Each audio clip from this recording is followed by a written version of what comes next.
Bulk voters in single address, single bedroom का घर है, 80 वोटर रह रहे हैं उसमें, वही कहानी। ये देख लीजिए, छोटा सा एक बेडरूम का घर है, जूम इन कीजिए।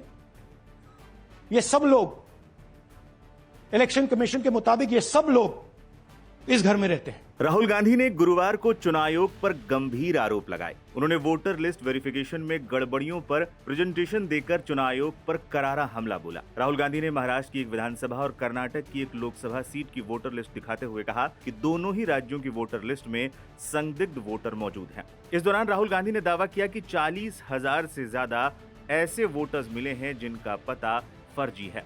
इस दौरान राहुल गांधी ने दावा किया कि सिंगल बेडरूम के घर में 80 लोगों का एक ही पता दिया गया था।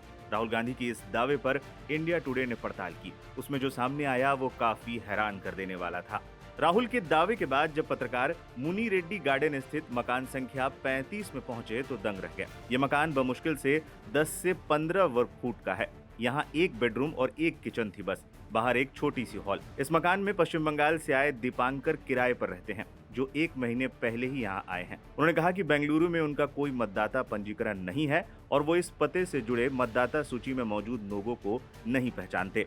मकान में किराए पर रह रहे दीपांकर ने यह भी बताया कि ये घर जयराम रेड्डी का है, जिनके बारे में उन्होंने बताया कि वो बीजेपी से जुड़े हुए हैं। जब पत्रकार ने जयराम रेड्डी से संपर्क किया तो रेड्डी ने पहले तो बीजेपी से जुड़ाव की बात स्वीकार की, बाद में ये स्पष्ट किया कि वो केवल बीजेपी के मतदाता हैं, पार्टी कार्यकर्ता नहीं। उन्होंने स्वीकार किया कि कई किराएदार सालों से वहां रह रहे थे और उन्होंने अपना मतदाता के रूप में ये एड्रेस दर्ज कराया है, लेकिन अब उनमें से अधिकांश वहां से चले गए हैं। इसके बावजूद उन्होंने कहा कि कुछ लोग चुनाव के दौरान वोट डालने के लिए वापस भी आते हैं।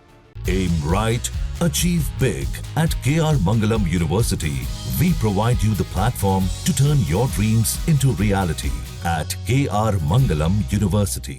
इंडिया टुडे की पड़ताल में राहुल गांधी का दावा सही पाया गया है। इस मकान में 80 लोगों के नाम रजिस्टर्ड हैं, जो संभव ही नहीं है। इससे पहले हमारी पड़ताल में भी राहुल गांधी ने जिस गुरकीरत सिंह डांग नाम के शख्स का जिक्र किया था, वो भी सही पाया गया था। वोटर लिस्ट में गुरकीरत सिंह डांग नाम के एक ही शख्स 4 बार नजर आया था। इंडिया टुडे की पड़ताल के बाद कांग्रेस ने इसको अपने पेज पर शेयर भी किया। कांग्रेस ने एक्स पर लिखा, राहुल गांधी जी ने एक ही पते पर दर्जनों मतदाताओं के नाम दर्ज होने के एक चौंकाने वाले मामले का पर्दाफाश किया था।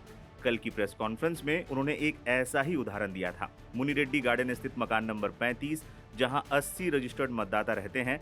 जब इंडिया टुडे के एक रिपोर्टर ने उस पते का दौरा किया तो सच्चाई चौंकाने वाली थी। ये घर एक छोटा सा कमरा है जिसका मालिक बीजेपी से जुड़ा एक व्यक्ति है और अब इसे पश्चिम बंगाल के एक फूड डिलीवरी कर्मचारी को किराए पर दे रखा है, जो 1 महीने पहले ही यहाँ आया है। उसका इन 80 मतदाताओं से कोई संबंध नहीं है और उसने उनके बारे में कभी सुना भी नहीं है। ये जमीनी जांच न केवल राहुल गांधी के सबूतों की पुष्टि करती है, बल्कि ये स्पष्ट रूप से वोटों में गड़बड़ी का पर्दाफाश करती है, जो हमारे चुनावों की निष्पक्षता पर गंभीर सवाल खड़े करती है। चुनाव आयोग को जवाब देना चाहिए और हम इस वोट चोरी के लिए उन्हें जवाबदेह ठहराएंगे। Bulk voters in single address, single bedroom का घर है, 80 वोटर रह रहे हैं उसमें, दिखाइए, जूम इन कीजिए।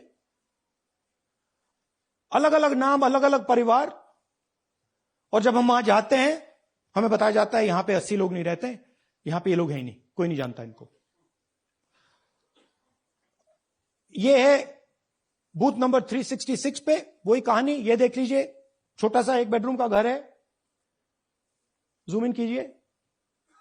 ये सब लोग इलेक्शन कमीशन के मुताबिक ये सब लोग इस घर में रहते हैं और जब हम वहां जाते हैं एक भी नाम नहीं मिलता और वहां के लोग कहते नहीं, ऐसे इन लोगों को हम नहीं जानते। Zoom out. 10,000 से ज्यादा वोटर सिंगल एड्रेस में गए। नेक्स्ट,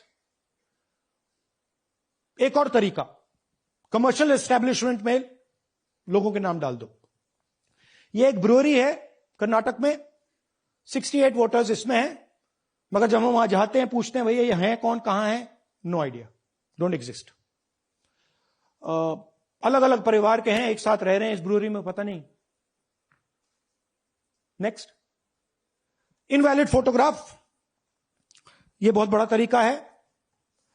इसमें या तो इनकी फोटो है ही नहीं पोलिंग वोटर लिस्ट पे, या फिर इतनी छोटी है कि पहचानी नहीं जाती। देख लीजिए, ये देख लीजिए, और ये सब नाम है इनके। ये सब लोग हैं जिनकी फोटोग्राफ नहीं है और या फिर दिखाई नहीं देती। जूम आउट, हाँ, 4132। Next, misuse of form 6। आपने सुना होगा, नए वोटर्स मोदी जी को वोट करते हैं, आता है मीडिया में। फॉर्म 6 नए वोटर्स के लिए है। मैं आपको आज नए वोटर बनाने का तरीका दिखाता हूं, कैसे मैन्युफैक्चर किए जाते हैं।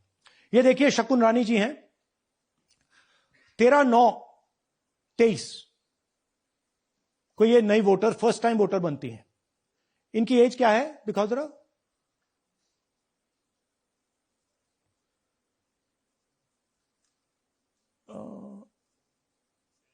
70 साल की हैं।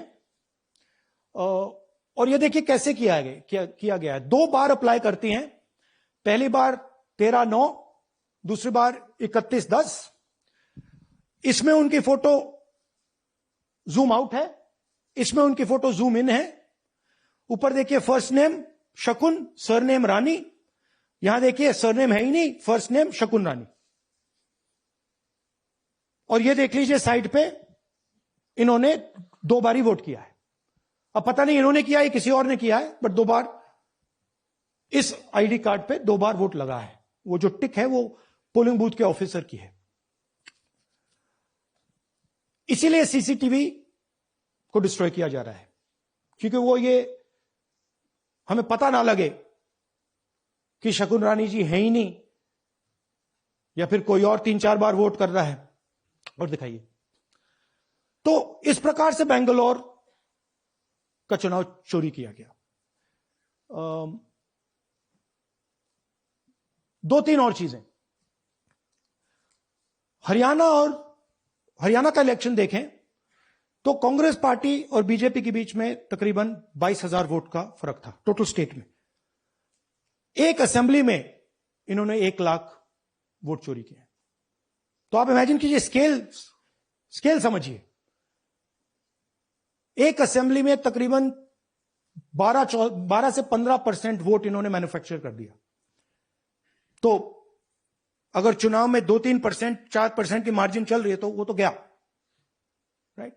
और हमने ऐसा पैटर्न आइडेंटिफाई किया है देश में, जहां पे एक सीट पे धड़ाके से बीजेपी स्वीप करती है, या 2 सीटों पे धड़ाके से स्वीप करती है। बाकी सीट में नेचुरल कंपटीशन चल रहा है, और फिर सडनली एक सीट में, जैसे यहां हुआ, स्वीप हो जाती है और पूरा चुनाव चला जाता है।